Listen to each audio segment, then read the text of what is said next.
Family sharing makes the Apple Card a joint credit card account, and it's a standout feature. But because of some of its inner workings, it could become a big issue for you. I want you to know what you're signing up for because there truly is no turning back. You and your co-owner are both equally responsible for the monthly payments. Even if you don't like the purchases your partner makes, you're both still 100% responsible for paying the bill. A late payment or default will negatively impact both credit scores, and that's a big problem because of things like revenge spending. That's when your partner decides to get back at you by spending large amounts of money on themselves and forcing you to pay for it. Only one co-owner needs to be notified of any account updates or changes. If there was suspicious activity on the account, technically only you or your partner needs to be notified of it, potentially leaving you in the dark. Only one co-owner is needed to make account changes and requests, and that even includes closing the account altogether.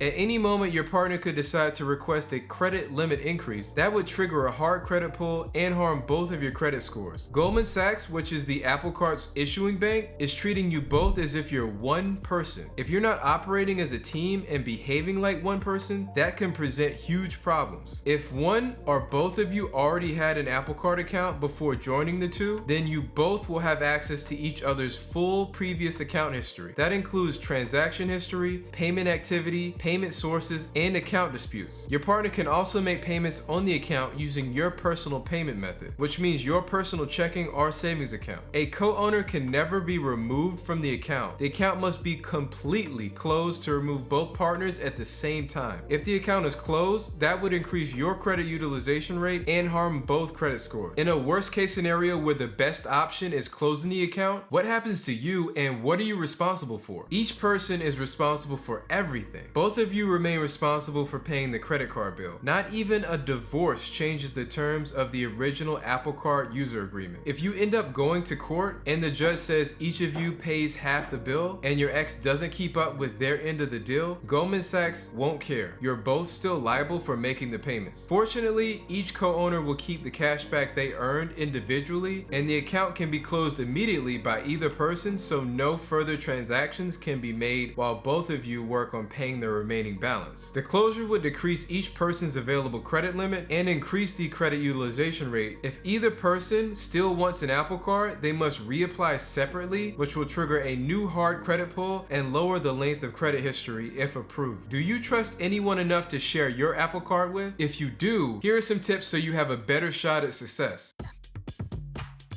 How you and your partner choose to use the card is a very personal decision, and it's influenced by what your goals are. Come to an agreement on what type of purchases you both like to make with the card. Will it be general purpose or specifically for categories like gas and groceries? And once you decide, only use it for that function. Set a limit on how expensive any purchases can be without first discussing it together. For example, you might decide that you both have to agree on any purchases over $100. That way there are no surprises when you see the transaction history. You should be communicating about any updates or notifications about the account. Any major requests like adding a participant or asking for a credit limit increase should be discussed first. Define what your ideal credit utilization rate should be. Preferably, that should be anywhere under 30%. So if the account limit is $10,000, try to stay under $3,000. Check your balances on a daily basis to keep each other on track. Decide who pays the bill so there's no confusion or overlapping payments from multiple checking accounts. To see more news, reviews, and tutorials on no annual fee cashback cards, please like and subscribe so you never miss an upload. Thank you for watching, and you have a good one.